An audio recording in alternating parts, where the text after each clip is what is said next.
Welcome back to another episode of the Block Runner Podcast. I'm your host, William, always here with your co-host, I-Man. What up, dude? On the sticks, we got TJ. Hello. All right, welcome back. It's been an interesting week. Yes, it has. Yeah. This is a one-day recording, all in one shot. As we must do. Because things are, happening.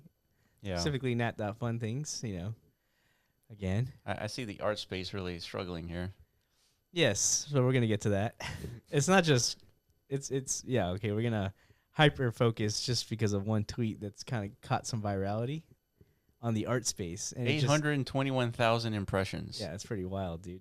So there's obviously some sentiment happening here in real time, but of course, the whole crypto across the board. I don't know if you saw Charles Hoskinson parading on stage in a McDonald's uniform. Sure did. That's kind of signaling he's the beacon of despair, right? It's like, this is all of our futures. It's like, guys, I have 30 minutes off my job. Yeah. I got a 30-minute break. Mm-hmm. Here's a pitch on Cardano. I got to get back. Pretty much.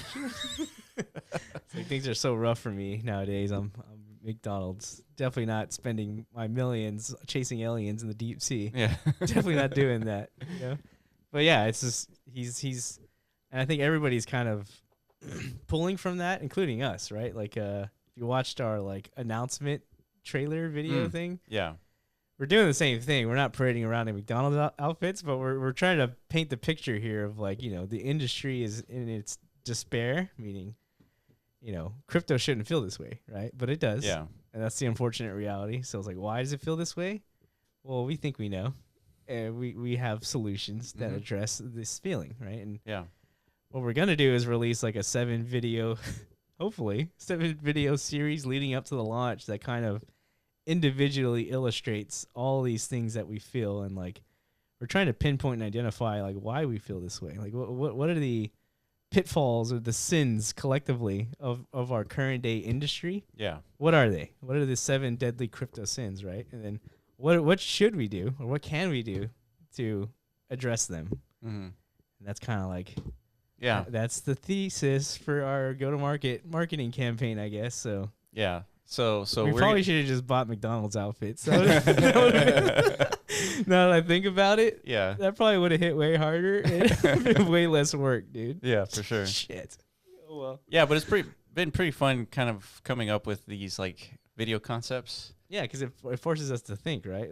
Are we actually offering something of some value? Yeah, right. I think anybody who's building anything has to be honest with that assessment first of all, and it's yes. The answer is yes. Yeah. A resounding yes. Yeah, and it's people are hurting bad out there. Mm-hmm. Let's talk about this tweet. It says, this guy, he says, I'm going to spend $100K this year buying crypto art from artists trying to get established. I'll come out to around 1 ETH per week. It's not nearly enough, but hopefully it helps. And so this individual who is way better at this than I am, is helping me. Here's how it works. So this huge breakdown, and then I scroll and I see Beeple responds. Along with basically everybody else who's in the art space. Yeah. It's check out my art. We got bitmappers in here, dude. Yeah. Bitmap Sunset. Everybody's dude, I'm starving. Give me some money. I'll take your ETH. Yeah. And so the idea is, there's somebody, as he buys these collections, they will amplify in some way, whether it's an article, an interview of the actual artist, stuff like that, right? So yeah, I mean, this feels like pre-NFT days. I remember these days vividly. Yeah. Right? When we were wondering, it's there's some very early iterations of artistry in the NFT space. Sure. It wasn't getting a whole lot of traction or attention, right? And we were wondering, it's when is this ever going to take off? Will it even take off, right? Yeah. Boy, did it take off. Yeah. In a big way. Almost $50 billion in volume. Yeah. And the whole world was talking about it. And everybody wanted a piece of it, right? Everybody wanted to collect. Yeah. All of a sudden, it's the fervor that's out there for sports collectibles and Pokemon cards, stuff like that. Yeah. It's pretty wild. Have you ever seen that Netflix show, the King Collector or something like that? Yeah. Yeah. that guy's pretty cool. Yeah, he just collects like sports stuff, everything that has value. But yeah, that's if I were to like when I was a kid, and if I were to imagine an ideal life, an ideal outcome would be just be that guy. That guy collecting stuff. That's so cool to have like a warehouse just filled with like the coolest stuff ever. Yeah, I mean it's sort of like a hoarder, except it's like cool stuff. It's like actually worth something. Yeah, it's not like used tissue boxes and shit like that. Yeah, I wouldn't mind hoarding Michael Jordan rookie cards. Sure. That's my kind of hoard, you know? Yeah. But yeah, like in the digital space, we were all collectively participating on that. But not anymore, dude. No, Clearly. It's a big problem. So this guy's offering 100K and everyone's like look at my stuff, right? So this is a good representation of the problem kind of existing in real life. Yeah. And the problem being is the way that these were launched in 2021, it's just not compatible with the market anymore. Yeah. And people do not want to send money to creators anymore because they've been burnt. And the creators ended up walking away because there's no incentive to stick around. Yeah. And I remember there's one mint I really wanted was Mechaverse. Yeah, I do remember that, dude. Yeah, I was like one of those guys like lining up, looking at the smart contracts, trying to figure out how to access it before anyone else. Mm-hmm. And there was like this lottery, where you could win the lottery, and then they allowed you to mint 2 of them, and I think they're like $200 or $300 or something like that. And I tried, and really, that was it. So I don't remember the price.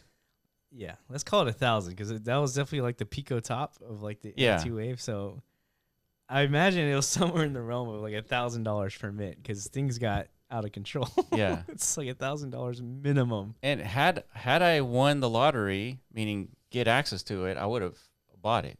Yes. And there was like I remember there was like a slight few days where it actually went up from there. Mm-hmm. Like you could sell for profit. But it only lasted a few days, and then it just went down forever. Yes, the collection is called Mechaverse. Mechaverse, yeah, let's take a look at that. I think the people who created it, they made like $60 million or something like that, roughly. They were just some artists, I know. It's a couple of guys. I think I remember. It's like, man, these people really like these NFT things, and they like them in PFP formatting. So here it is. Buy this one. And they looked cool. I mean, that's cool. I mean, I wouldn't mind my PFP being one of these lads, Yeah, it's cool, but I remember before, because at the time they haven't revealed the whole collection. It was just like a few like teasers, and the teasers looked really good, but once the collection released, I was like, I was not impressed. It's true, there wasn't much differentiation. No, there wasn't. They all kind of looked the same. Yeah, I remember that. I think, but even still, so that was unveiled post-launch, right? Or after people bought it? Post-launch, yes. Oh, shit. Well, then that may have contributed to the sell-off. I think it did, yeah. Yeah. Well, so what are we saying here, dude? It's like, okay, this happened, actually. This happened, yeah. It happened, and it cannot happen again. Yeah, probably not. So some new model needs to be introduced. It's definitely not. I hear you, starving, struggling artists, so let me Robin Hood some schmeckles about. Yeah. That's not really going to solve anything, but it does raise awareness to there is a problem, and collectively artists are feeling the pain, and even people who want to support artists and see them, back on top again, we're all feeling the same angst, right? Yeah. But it's like everything, right? You raise awareness for a lot of things, through activism or protesting or whatever. It's like, you got to come with a solution, my friend. Yeah. Or else these struggling, starving people, guess what? They stay starving and struggling. Yeah. It's like you can write all day about, what's going on and, name some struggling country in like sub-Saharan Africa or something, Sudan, Somalia. But if you don't actually fix the problem. yeah, you could cry about it, but if you're not working on solving it, what's the point? You could give them some money, but then like the people will take it. Like the corrupt ones. Yeah, they will. They will take it, and then they stay in the pit. So yeah. So what does it look like to have a successful 50, 60 million, however much it was? Well, the last time they tweeted or retweeted was April 2024. Wah, dude. Wah. And their last message was like December 2023. Yeah. So why do you think that is? No incentive to stick around, right? Basically. I mean, they front-loaded the hype machine pre-launch. They got to launch. Yeah, they made a ton of money. Yeah, they it's not like they didn't do anything with the money, like, publicly, right? They created, like, some degree of a game or metaverse or whatever, but, yeah, like, no one's there. Mm-hmm. And their website is still running, right? That's kind of good, right? It's definitely a step in some direction. You know, it's at least the website's up. Well, this website's not up. Oh no, dude, that's not cool. I mean, so what do you expect? I mean, even Nifty Gateway's done for, right? So yeah, if Nifty Gateway's out, you know, can't really expect a lot of these legacy collections to stick around. So even Nifty Gateway, like, why are they out? What happened to their? Wait a minute, dude. They did one of the sins. What's the sin? They expanded the supply to mecha drivers. What are the sins? Yeah, so foreshadowing. One of the 7 deadly crypto sins is like diluting your holder base, specifically for like arbitrary means, right? In most cases, it's to raise a bunch of money again. Yeah, that's their revenue stream. It's just like sell a bunch of pictures again to the same people usually. Yeah, and then it's like, all right, we're using these funds to grow the community and the brand. And then you find out that they're like in Dubai. Yeah, doing push-ups. You're living it up, doing push-ups. Yeah, doing push-ups and ordering bottle service, dude. It's like, man, that kind of hurts. Yeah. As a believer in these things, you know, so these things can't happen. And again, the reason why it's important us building NAT.FUN and leveraging things like DMT to highlight this as like a sin is because, you know, Bitcoin as your arbiter of supply, the existence of these things, it's like it absolves that concern. Yeah. Meaning, like, you don't have to. Bitcoin's not trying to go to Dubai and like, you know, flaunt its wealth. It's watch. It's like Bitcoin watch. It's not buying Bugattis, dude. Yeah. Bitcoin. I mean, it probably would if it could. Bitcoin had like a real soul. He's like, yeah, I'm killing it out here, dude. I'm the king. I'm rolling around in Bugattis, but it's like, you're still worth only $1 billion. Like, loser. I'm a multi-trillion-dollar crypto king, dude. Yeah. Let's get to my level. But yeah, it doesn't do that. So let's latch the supply and the existence of these things to something as honest and true as Bitcoin, right? Yeah. That's the thesis, and that's the comparative between, you know, legacy launchpad style platforms, and what we're about to bring to market. Yeah, and the people who buy into that story is are people that when that pattern occurs again on Bitcoin, it's like the supply expands non-arbitrarily. It's like, well, that makes more room for a bigger community. Yeah, and like it's actually a positive thing that, you know, a community expands. But it has to happen like in agreed upon. So like if you buy into a project that's launching on NAT.FUN, you know the pattern that's been chosen. That's right. Therefore, you know the occurrence rate. Yeah. Of like, you can assume another one of these assets will be produced maybe in a week from now. Yeah. Because of the occurrence rate. Yeah. As opposed to, you know, in most cases, these projects launched 10K with no announcement or no foreknowledge of like, we're going to expand this thing. We're going to 2x the supply overnight. Sure. Just because. Yeah. And we're going to come need up more money. Yeah. Yeah. We're not going to say it like that. You know, yeah, we're going to charge you an arm and a leg. Sure. If you want in on this, but, you know. But it's for the community. Right. Yeah. So that's the difference. I think that will resonate with people. I think it's a reinterpretation of how we can more thoughtfully expand our community bases, right? Yeah. Yeah. And not deal with these setbacks in sentiment. Yeah. It's you look around, it's like a nuclear bomb went off. In the NFT space? In the NFT space. There's just like no activity, no action, nothing. And it's not the NFT that's a problem. It's not like there's an issue with the technology. Mm-hmm. It's just there's an issue with how the technology gets distributed. Yeah. So yeah, this is just like one example. This is like one of like 1,000 examples. Yeah, this has happened This isn't repeatedly. Yeah, this isn't the only one that's done this. Yeah, very common sin, very common sin. So we'll talk more about these sins over time.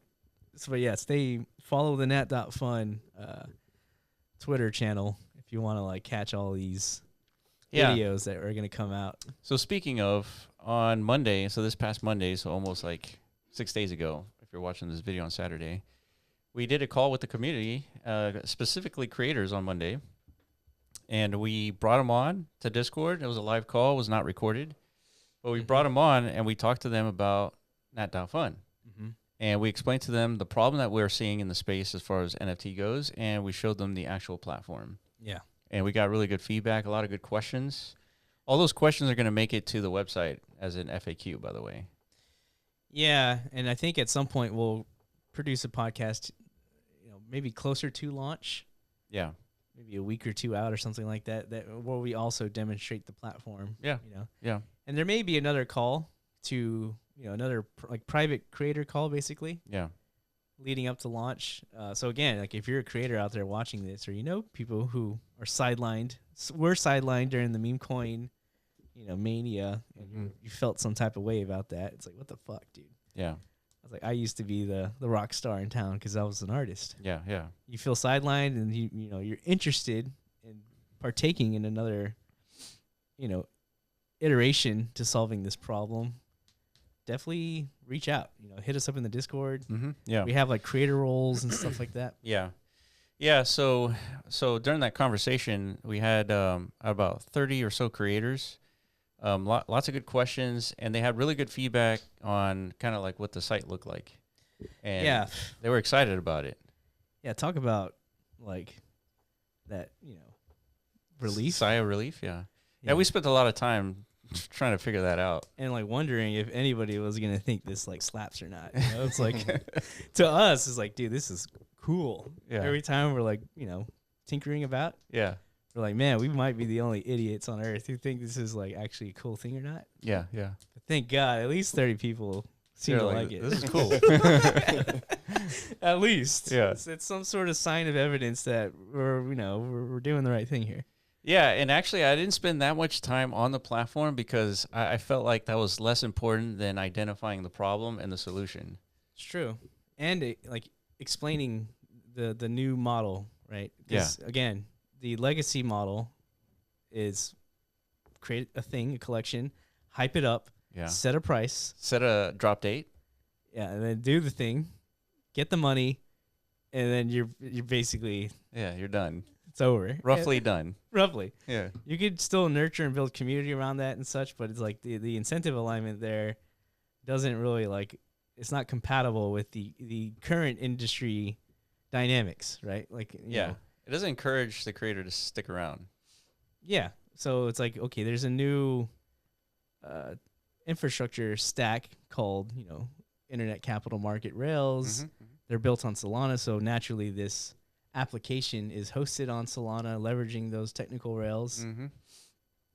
But repurposing them, like right now, they're massively used to distribute meme coins, right? Yes, yeah. So it's like this platform is still like massively distributing, coins. Yeah. You can call them meme coins. We call them non-arbitrary tokens, whatever.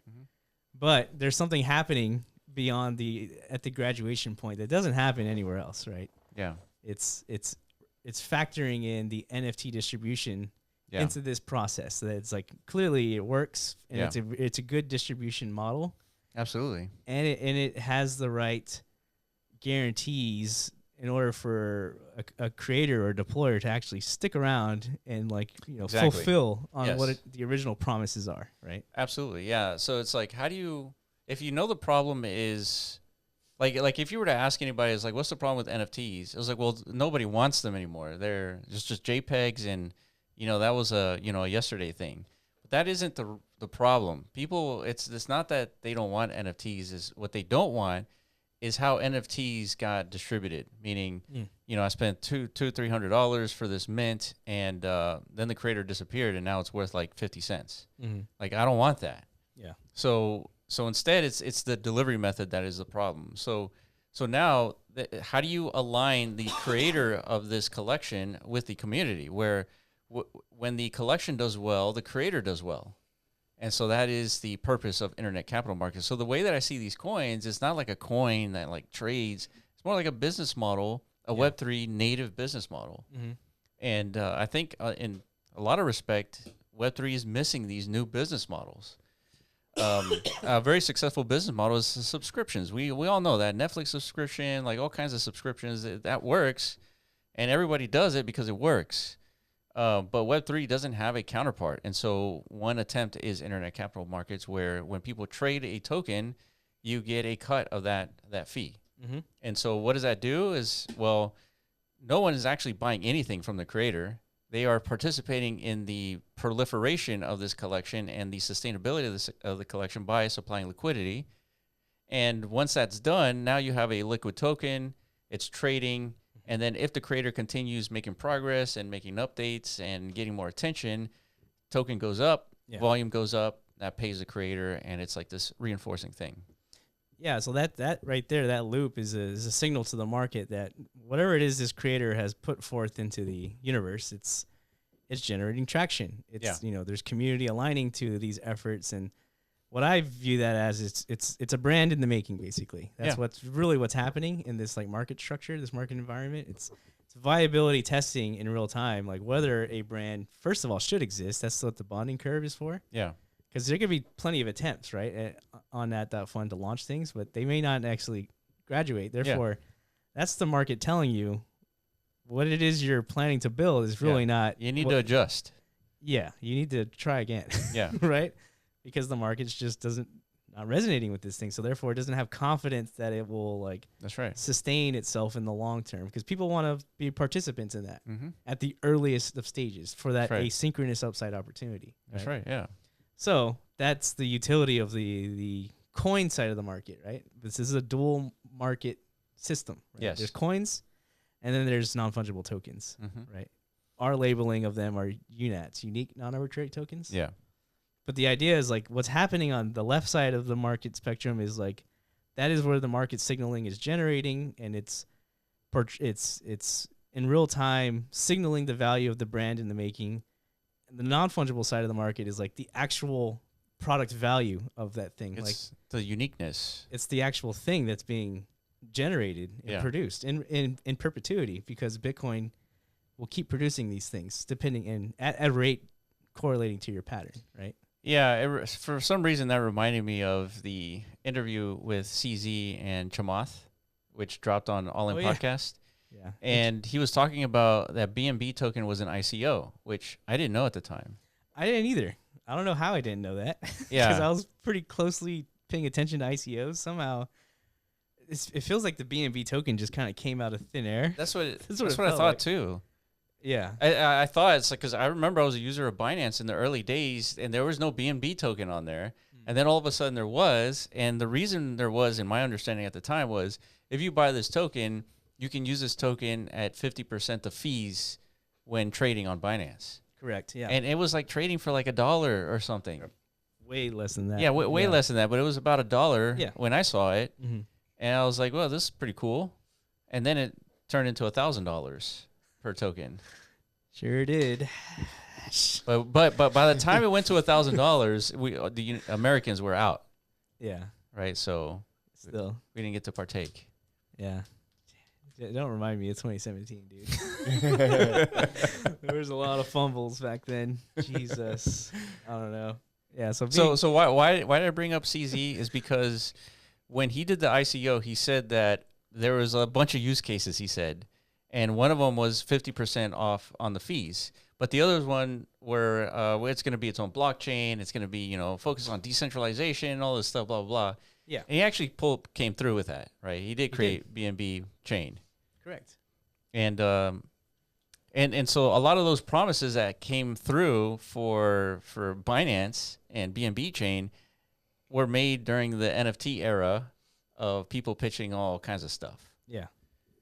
And so, but that activity, that pitching is still kind of required. But the way that you do that is you be consistent with it and make progress, because if you do, there will be volume on your token and therefore fees that you generate.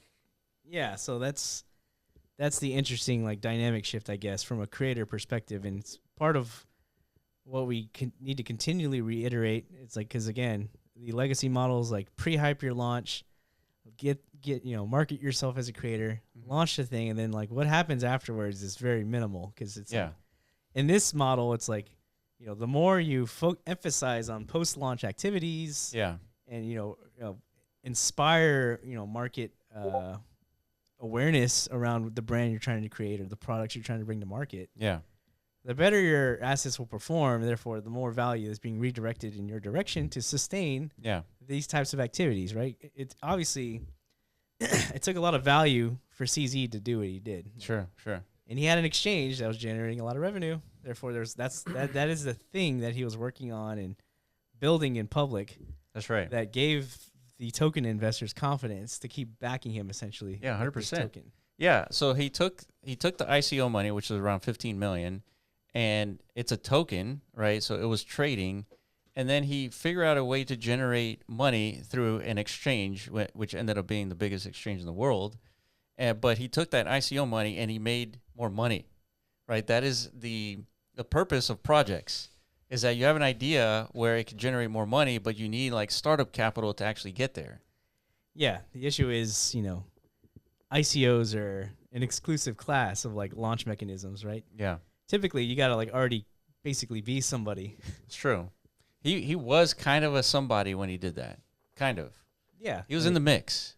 For sure. Yeah, and then so ICOs, and then it's not as lively of a market as it used to be either anymore, because of the problem of like setting these pre-market conditions, meaning like setting a price. In most cases for ICOs or TGEs, they're overvalued as fuck. Yeah. Right? Yep. Look at Monad. Yeah, all basically of them. every TGE of the last year or two, it's like number go down tech, because they overvalue. Man, I remember everybody was talking about Monad like overnight, dude. Yeah, I mean, that's part of the campaign process, right? It's like TGE on the way, so get the KOLs on board. Man, you could smell that one from 100 miles away.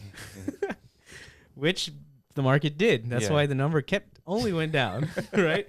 The market is wise to this stuff now, so it's like we need more of like grounded processes to actually determining value of things, which is what this is, right? It's like it enables price discovery from the ground up, not like setting something at like a way overvalued. Yeah, imagine Bitcoin launching at some arbitrary market cap on day one, because it solves such a big problem, at least on the white paper. Yeah, like Satoshi just like, this is $1 billion. Yeah. So send me like a bunch of money. Yeah. It wouldn't work. It wouldn't work. Yeah. So if it wouldn't work for Bitcoin, it's not going to work for a lot of these projects. There needs to be some mechanism of price discovery where there's an incentive alignment between the community and the creator. 100%. So that's what we've been explaining to people. Yeah. And it's going to be a process, and then, okay, on top of that, what's this DMT thing? Why does Bitcoin have to like do drugs? Like, why? You're telling me I have to like, experience like stuff like this? Yeah. Like really psychedelic, euphoria in order to partake? No, that's not what we're saying. I mean, you can if you want. Yeah. It might help with your art. Yeah. It's a different kind of rabbit hole. Yeah. So that addresses other kinds of problems. True. I think the bigger problem is like the problem of distribution. Yeah. But I mean, we have tons of videos on DMT stuff, so. Yeah, for sure. I mean, we think DMT is just we don't think just introducing a new market model is enough. No, it's not. Because we've been around crypto long enough, 8 years, 9 years or so.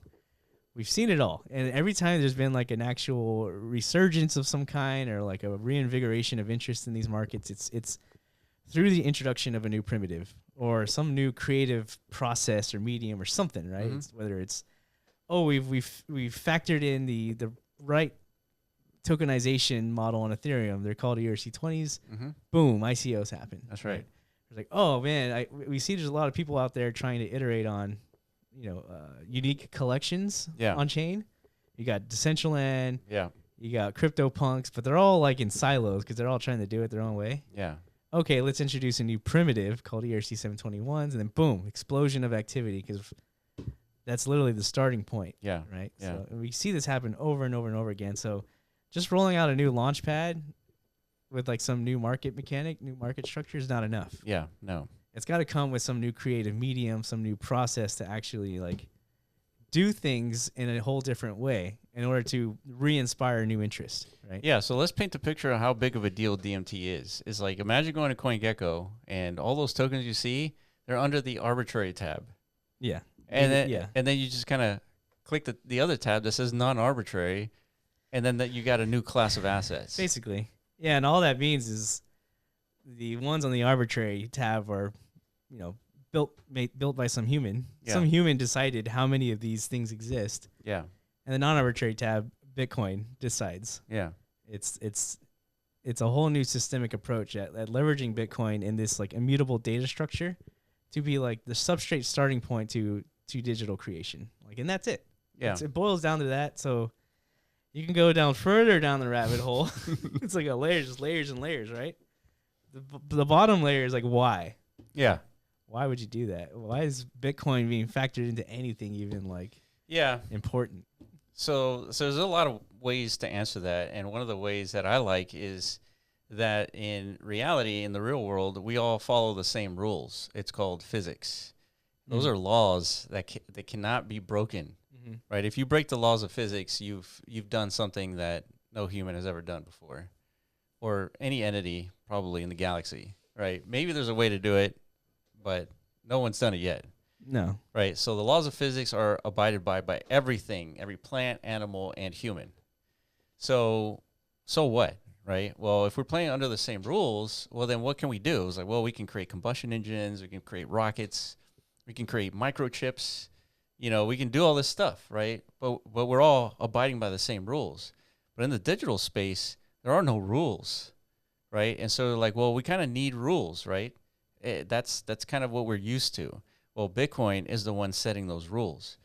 When there's a new asset in your game, that's because Bitcoin said that there's a new asset in your game, right? When your collection expands, that's because the pattern occurs on Bitcoin again.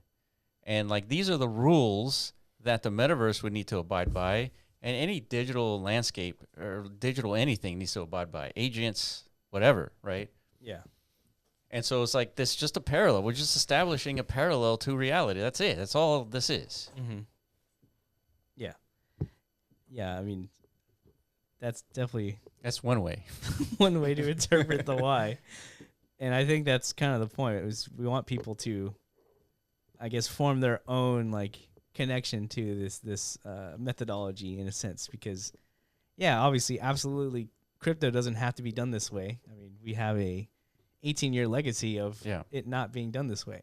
Right. Right. But because now we've discovered that Bitcoin comes with these like already embedded properties that we could take leverage of to give these non-arbitrary assets some semblance of like tangibility, I guess, in a sense, because, you know, somebody asked me on Twitter, it's like, okay, actually it ended up being an AI.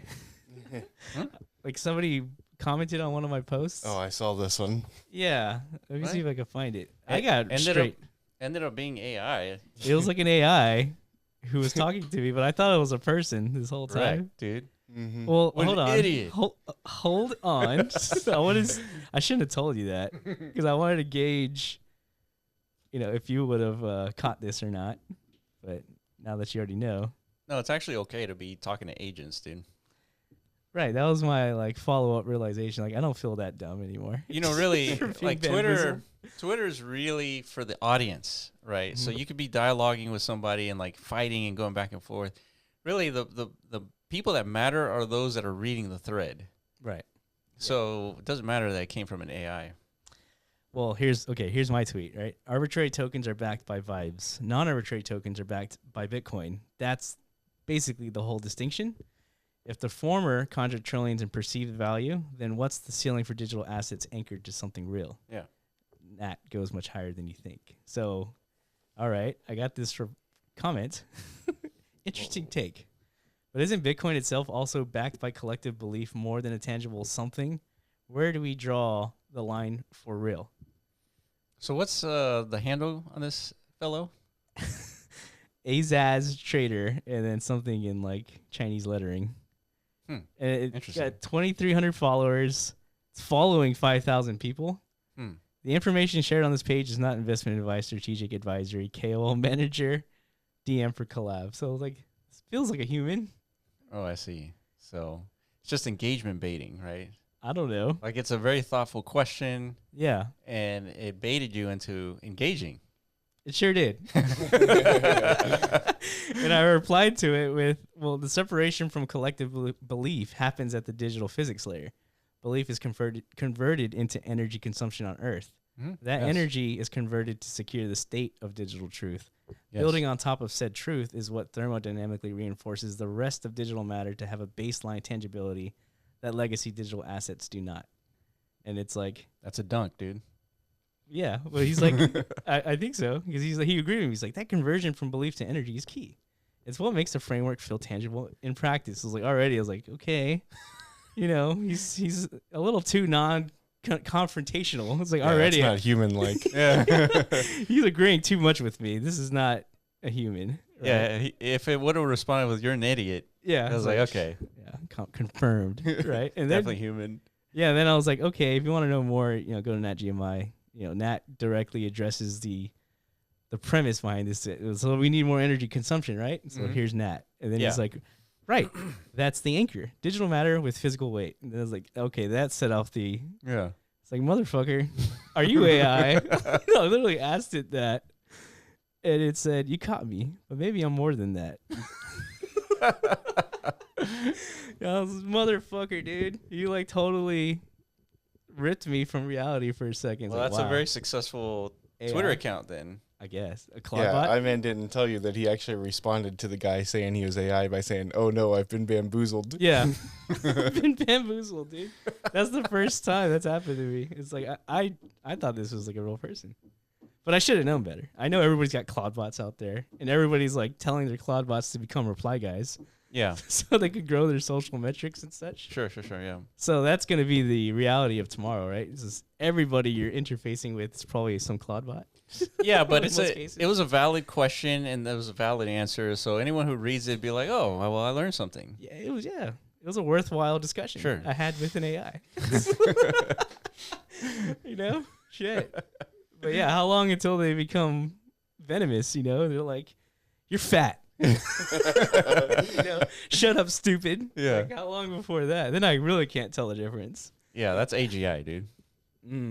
So that's the tell. Yeah. As soon as they start hurting my feelings, dude.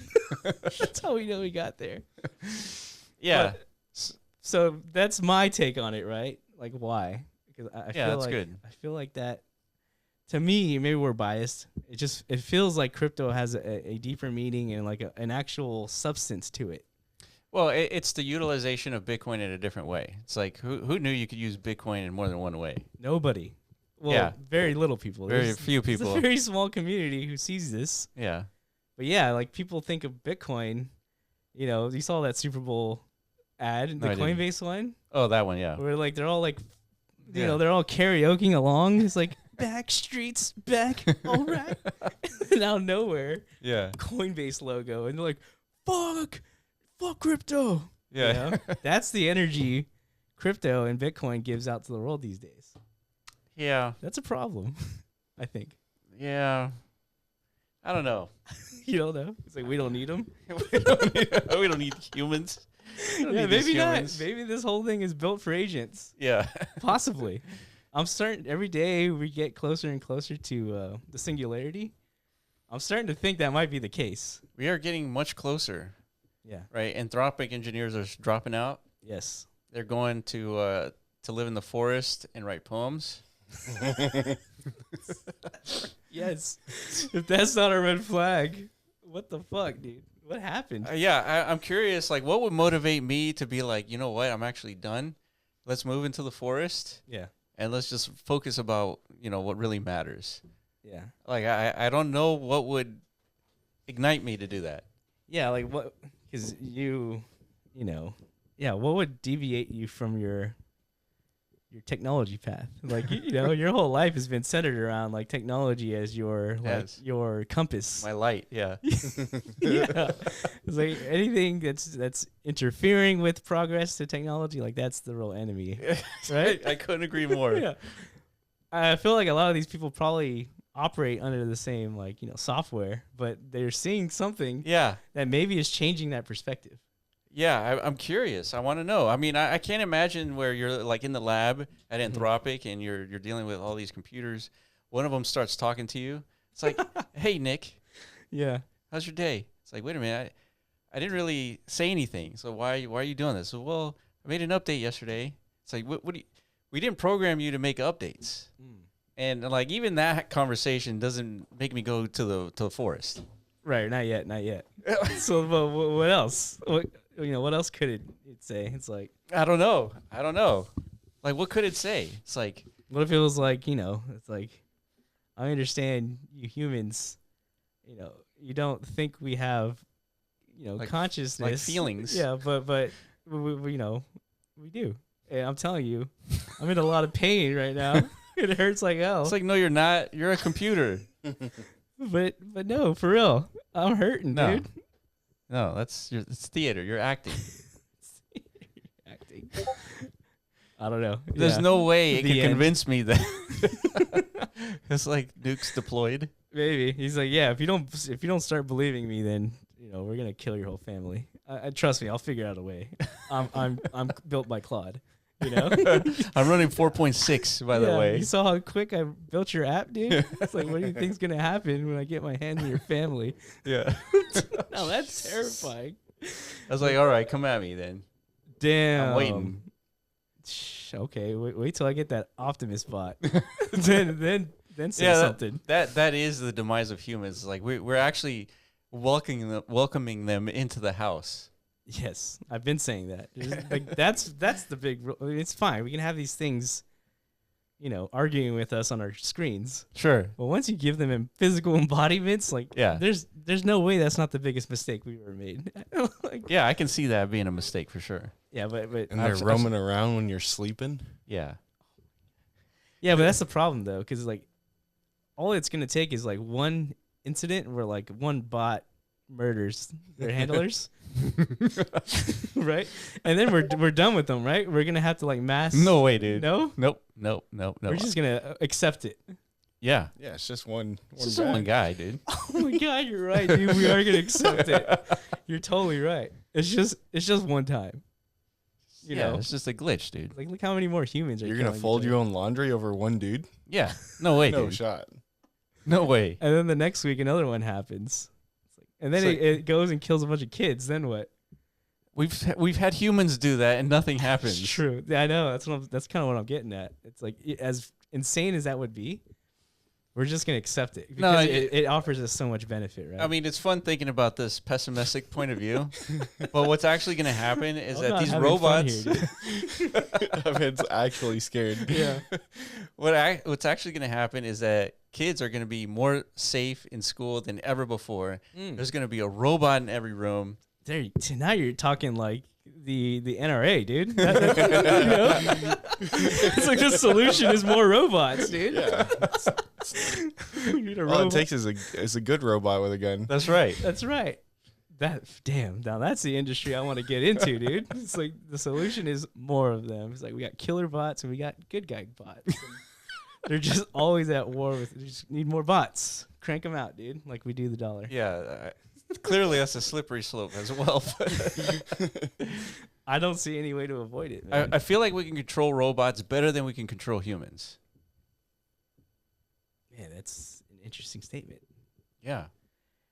I mean, why do you say that though? Because we have like our hands on the code base.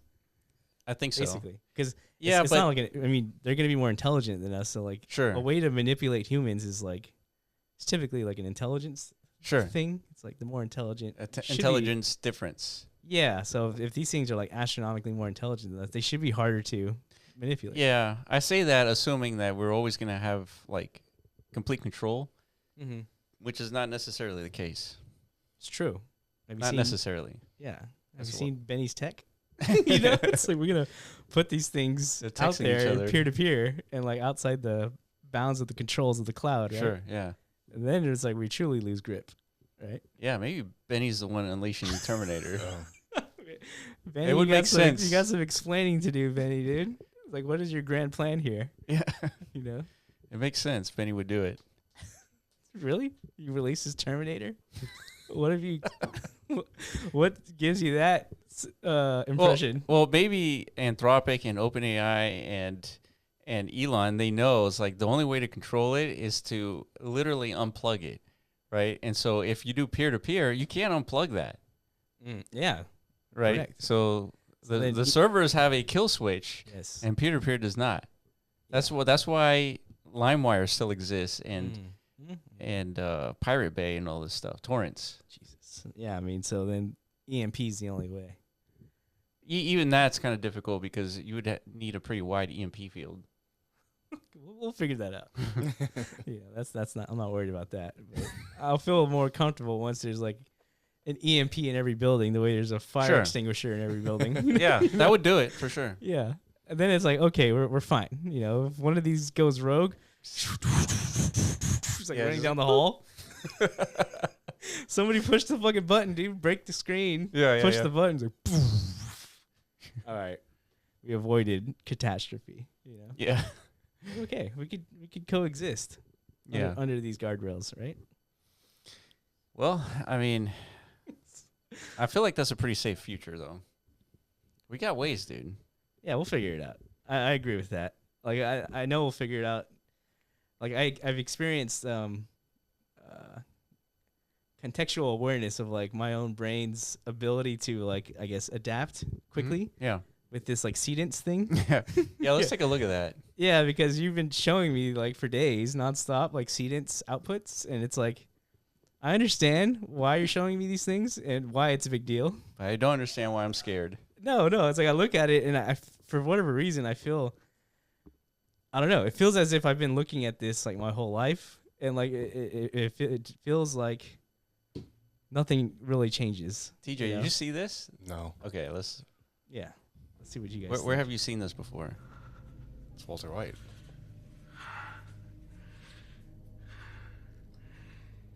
You think you're in control.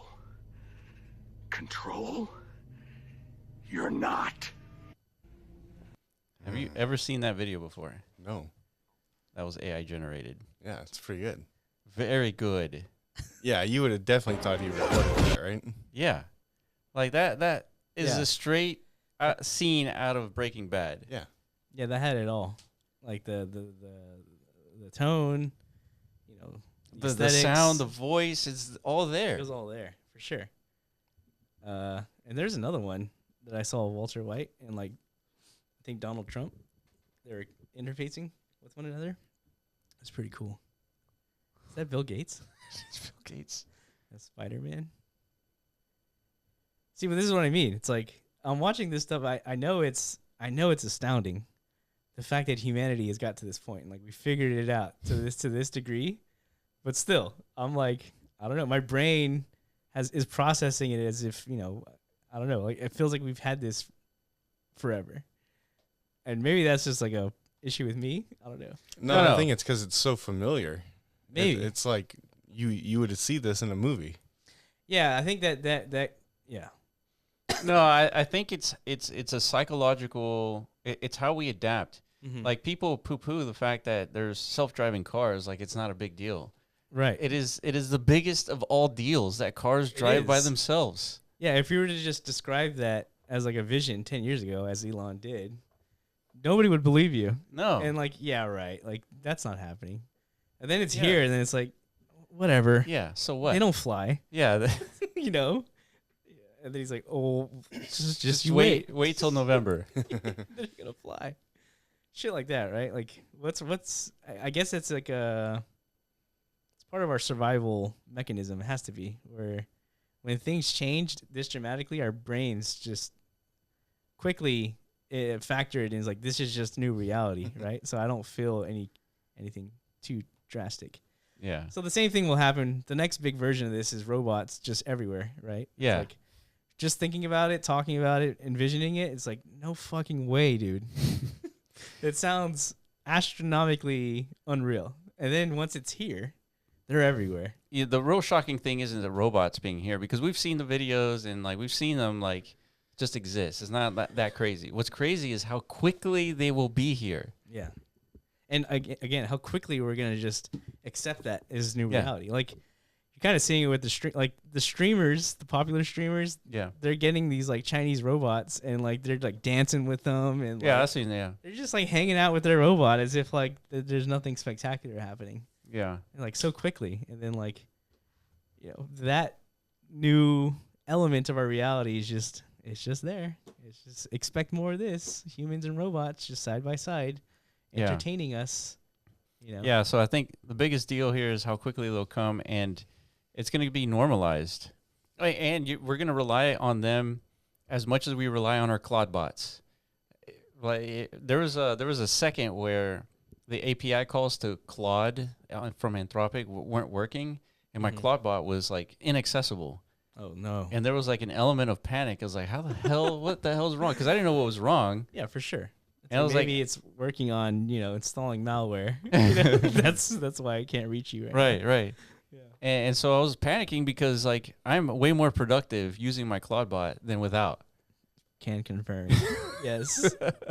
And so it's like I can't go back to like the Stone Age. You can't. I can't do it. You've always been. That's what I'm saying. Like for years, you've talked about this symphony in your head. Yeah. And you've been dreaming of the day, like, one day you'll get the violin, basically some kind of instrument. Yeah. Well, the instrument was there, right? It's like you have to learn how to code. Correct. Basically, like we have violins in our hand, but You don't know how to you play gotta 'em. learn how to do the string part. Yeah. But now AI is it's playing the violin while you just like sit back and watch. It's like Yeah. you tell it your symphony. Yeah. And it's producing song. Correct. That's pretty awesome.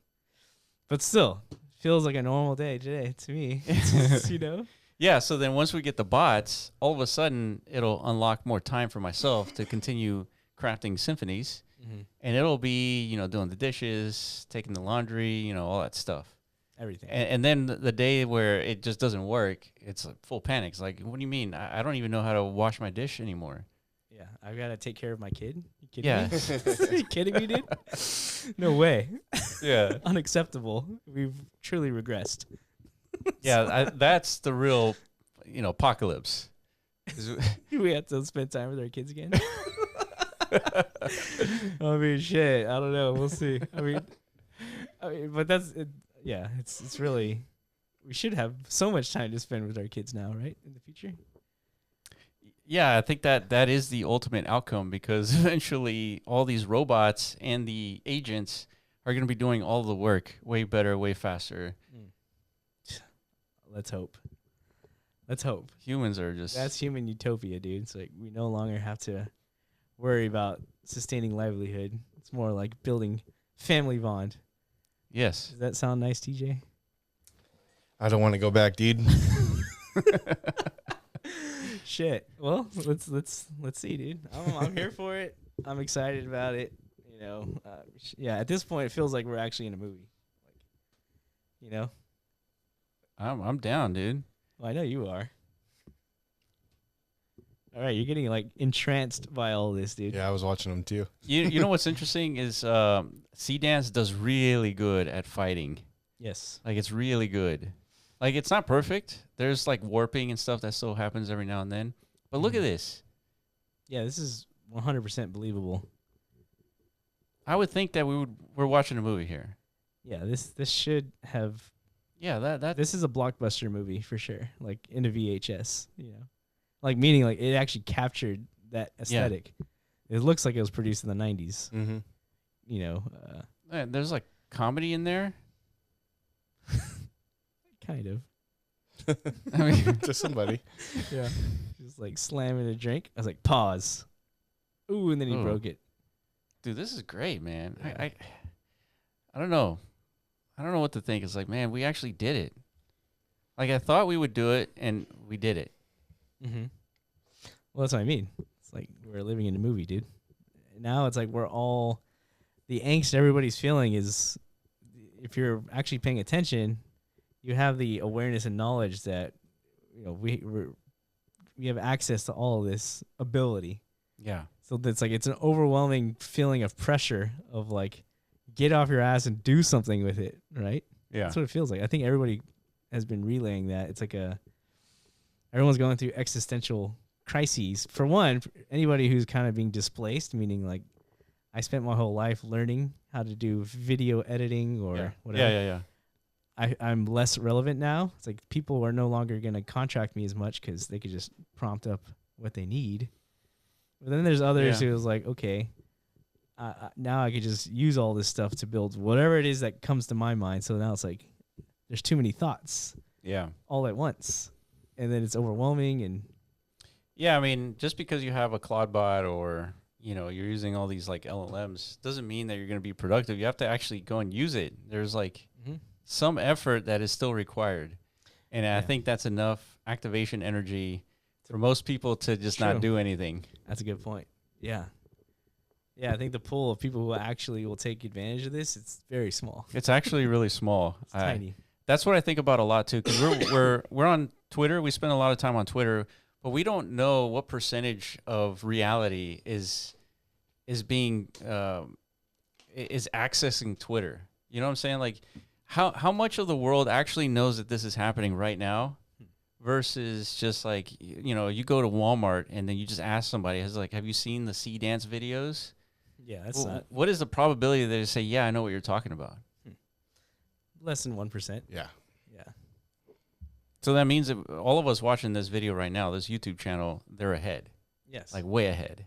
So long as you can surpass that activation energy you're talking about. Right. Yeah, like that's the real challenge and hurdle. It's like, you know, dealing with all these feelings and emotions and, you know, the angst of overwhelmingness, right? Yeah. Figure that out. However you feel needed, you can. And then, yeah, like start moving, right? That's all you can really say. Yeah. I mean, if you're not doing it now, you're falling faster behind. Yeah, look at that, dude. Look at this scene. Tom Cruise and Brad Pitt. That's like $200 million saved. Right there. You know, they didn't have to get out of bed at all. They're chilling and they're making money. Yeah. I mean, I would imagine that Tom Cruise, these guys, they're just licensing out their likeness. They should. That's how Hollywood should remodel its, like, you know, Hollywood needs a new business model, just like NFTs do. That's just like right. crypto does. Like, everybody has to refactor everything about everything in order to, like, become compatible with AI's existence, right? So it's like, today we have popular artists and actors who the public wants to see. So, register your likeness. Here's this like royalty system. We're going to package that in whatever production system we want. If it does well, here's your cut. But eventually, like this generation of human actor will die out. Yeah. Then it's like, okay, we're producing AI beings in our productions, and then one of these takes off. Now we have legitimate like AI celebrities. Yeah. And that's like what gets propagated into all the other productions. We were talking about that yesterday, that in Japan, I think they have some like digital celebrities right now. Yeah. But I just wonder how much that scales though. Like, you know, what is it about this particular, you know, generation of an avatar, you know, gives it its appeal to humanity? Like what is it? Its sound? Like, is it its look? Like, what is it? Well, it's whatever the producers like, you know, strike a note at, basically. I don't know. That's to be determined. I mean, it's kind of like Superman. Superman's pretty cool. He's persisted for like over 60 years. Correct. He's not real as far as I could tell, but it's still liked by people. Yeah. Yeah, and these actors again who we like really like, you know, Leonardo DiCaprio, I pretty much watch any film. Yeah, he's really good. That gets released with him in it. It's like I got to see it, right? So, but I've never met the guy. I don't even know if he's like real. Yeah. To be honest, he could be AI this whole time. It's true. So I think the future generations will perceive it like that. It's like it doesn't even really matter if these are real or not because I'm never gonna meet him. Yeah, like The Rock. He's just an actor. Yeah. Like, he was really cool. Stone Cold Steve Austin. cool guys, but they were just acting. Yeah. Yeah, so Hollywood's cooked. some facet of Hollywood, right? So if you're an actor now, you're probably still safe, but I wouldn't stake my future on trying to become an actor in the future. Yeah, it's tough to be an actor, and I think it's getting tougher. Correct. All right. Well, if you guys didn't know about Seedance, you know now. So is it available publicly? Not yet. I think the number is February 24th. Nice. And then all of a sudden, reality's blurred. Yeah, all of a sudden we're all making AAA quality films. Well, the ones at least we will. Yeah, we're gonna try for sure. All right, that's it for us. That's been the Blockrunner podcast. If you have any questions around the NAT token, what's going on in crypto, if you found something cool in crypto that you want us to talk about, let us know in the comment section below. I appreciate you for watching. We'll catch you in the next podcast. Peace.